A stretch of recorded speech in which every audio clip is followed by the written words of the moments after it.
반갑습니다. 온라인 큐티 학교 네 번째 시간입니다. 이 큐티 학교는 그 자체로 은혜와 감동을 누리기보다는 말씀을 통해서 은혜 받는 법을 함께 배워가는 시간입니다. 이 강의를 듣고 꼭 실습해 보시기를 바랍니다. 큐티를 너무 어렵게 생각하지 말고 처음에는 그날의 본문을 읽고 또 묵상하고 생각나는 것을 적고 기도해 보십시오. 5분 읽고 또 5분 묵상하는 것부터 시작해 보면 됩니다. 그렇게 하다 보면 더 깊은 묵상으로 나아갈 수가 있습니다. 오늘 이 시간에는 더 깊은 큐티를 위해서 몇 가지 훈련 함께 하면 좋습니다. 먼저 내적인 훈련입니다. 그 안에 묵상 훈련이 포함됩니다. 이것은 묵상뿐만 아니라 하나님을 묵상하는 훈련입니다. 하나님을 바라보는 훈련이라고 할 수가 있습니다. 말씀을 통해서 하나님을 바라보고 또 하나님을 바라보며 말씀을 묵상할 때 더욱 큰 은혜를 누리게 됩니다. 또 기도 훈련입니다. 기도 없는 큐티는 의미가 없습니다. 기도 없는 말씀은 굉장히 위험합니다. 특별히 내가 하나님께 드리는 기도 중요하지만 하나님께서 나에게 하시는 말씀을 듣는 기도가 중요합니다. 말하는 기도보다도 듣는 기도의 훈련이 우리에게 필요합니다. 그리고 또 하나 금식 훈련입니다. 금식은 나의 연약함을 깨닫게 하는 것입니다. 또 나를 죽이고 주님이 일하시도록 하는 훈련이 금식입니다. 예수님도 금식하셨고 웨슬리 목사님은 정기적으로 금식하셨습니다. 금식은 육체의 소욕을 죽이는 것인데 이 훈련이 반드시 필요합니다. 또 외적인 훈련도 우리에게 필요합니다. 그 중에 하나가 단순화 훈련입니다. 단순함은 우리의 삶에 자유와 기쁨, 안정을 줍니다. 성령 충만한 사람은 단순합니다. 예, 아니면 아니요. 이 두 가지밖에 없습니다. 생각을 단순하게 하고 그리고 우리의 생활을 단순하게 하는 훈련도 필요합니다. 먹고 입고 살아가는 모든 것 단순하게 하는 훈련을 해보시기 바랍니다. 단순화 훈련은 내 생각을 버리는 훈련이라고 할 수가 있습니다. 또 하나 고독 훈련입니다. 하나님과 나 홀로 만나는 훈련이 필요합니다. 야복강에서 야곱이 홀로 하나님을 만난 것처럼 우리 모두가 하나님을 그렇게 만나야 합니다. 사람을 만나기보다 홀로 먼저 하나님을 만나야 합니다. 그리고 순종 훈련입니다. 철저하게 하나님께 순종하고 말씀에 순종하고 교회의 권위에 순종하고 영적인 지도자에 순종하고 위에 있는 권위자, 남편, 부모님에게 순종하는 훈련을 함께 해보십시오.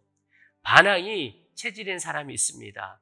똑똑하고 멋있어 보입니다. 그러나 대단히 어리석은 사람이고 불쌍한 사람입니다. 하나님은 순종의 사람을 쓰십니다. 그리고 섬김의 훈련입니다.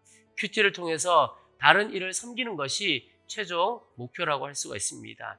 큐티 훈련 그리고 내가 만나는 이들을 섬기는 훈련 함께 해보시기 바랍니다. 큐티를 통한 하나님의 더 놀라운 은혜 누리게 될 것입니다.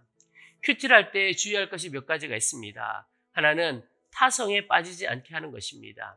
늘 외식하면 몸에 탈이 납니다. 평범한 한 끼 식사가 우리의 몸을 건강하게 만듭니다.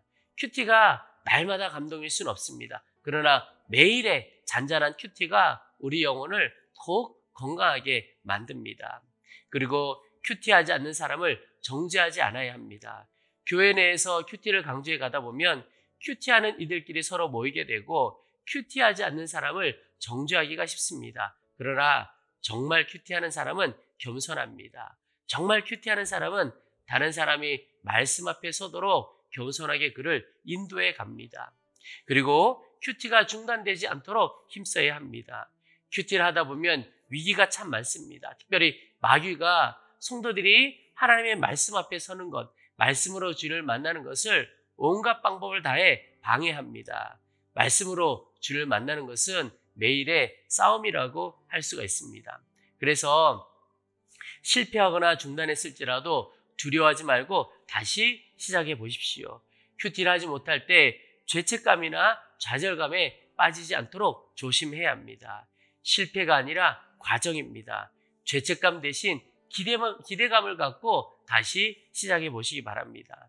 생명의 삶과 같은 교재를 이용해서 큐티를 할 때는 밀린 것이 있다면 그 밀린 것 소급해서 하려고 하지 말고 이전 것 다 넘어가고 그날의 것을 해보시기 바랍니다. 밀린 것까지 하려다가 오히려 지쳐버리게 되는 경우가 많습니다.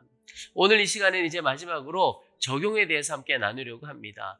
적용이라고 하는 것은 말씀을 읽고 묵상해서 깨닫게 된 내용을 내 상황에 대입해 보는 것입니다. 그래서 나는 이제 어떻게 할 것인가, 그것을 구체적으로 생각하고 실천해 가는 것, 그것이 바로 적용입니다. 적용을 할 때 세 가지 원칙이 있습니다. 첫째는 개인적 적용을 해야 합니다. 그것은 주신 말씀 묵상한 것을 다른 사람에게 적용하는 것이 아니라 바로 나 자신에게 적용해야 한다는 뜻입니다. 또 실제적인 적용을 해야 합니다. 추상적으로 하지 말고 구체적으로 해야 하는 겁니다. 염려하지 말고 맡기라 라고 묵상이 되었다면 구체적으로 무엇을 염려하지 않고 무엇을 맡길 것인가 찾아가는 것이 적용입니다. 그것이 실제적인 적용입니다. 그리고 또 가능한 적용을 해야 합니다. 오늘 실천 가능한 것을 내가 적용으로 삼아야 합니다. 말씀을 가까이 하라는 것에 대하여 묵상을 하고 도전을 받았다면 오늘 큐티하면서 그리고 이제부터 오늘 말씀을 5장 정도 읽어보겠다. 참 좋은 적용입니다. 그런데 적용을 할 때 오늘 내가 성경 일독을 하겠다라고 하는 것은 가능한 적용은 아니리라고 생각됩니다. 너무나 무리스러운 것이지요. 개인적이고 구체적이고 실천 가능한 적용을 하다 보면 내 삶을 구체적으로 변화시키는 하나님의 손길을 경험하게 될 것입니다.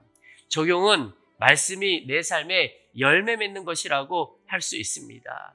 적용을 해갈 때 중요한 것 하나가 있습니다. 그것은 바로 기도입니다. 깨닫게 된 적용을 실천하고 순종할 힘 하나님 앞에 구해야 합니다. 깨닫게 되어도 순종까지 나가지 못한다면 지식만 늘어날 뿐 진정한 삶의 변화까지는 가지 못합니다. 하나님께서 내 삶의 말씀으로 열매 맺어 가시도록 깨닫게 하신 그대로 순종할 수 있는 힘 주시기를 기대해 보십시오. 하나님께서 말씀을 통해서 나를 변화시킨 간증이 우리 가운데 차고 넘치게 될 것입니다. 오늘 하루도 말씀을 천천히 3번 이상 읽어보고 또 깊이 묵상해 보시기 바랍니다. 하나님은 어떤 분이신지, 하나님의 마음은 어떤지 살펴보십시오. 그리고 깨닫게 된 대로 적어보시고 그리고 그 적은 것 가지고 적용해 보시기 바랍니다. 우리 모두 큐티의 축복, 말씀 묵상의 축복을 마음껏 누리게 되기를 주의 이름으로 축원합니다. 기도하겠습니다. 사랑의 하나님 아버지, 우리의 영혼과 삶을 새롭게 하실 주님을 기대합니다. 오늘도 우리가 말씀 앞에 섭니다. 주님의 마음과 뜻을 분명히 깨닫게 하시고 내가 해야 할 일, 가야 할 길을 가르쳐 주옵소서. 오늘도 주의 말씀으로 변화될 것을 기대합니다. 감사합니다. 우리의 구주 예수 그리스도 이름으로 간절히 기도합니다. 아멘.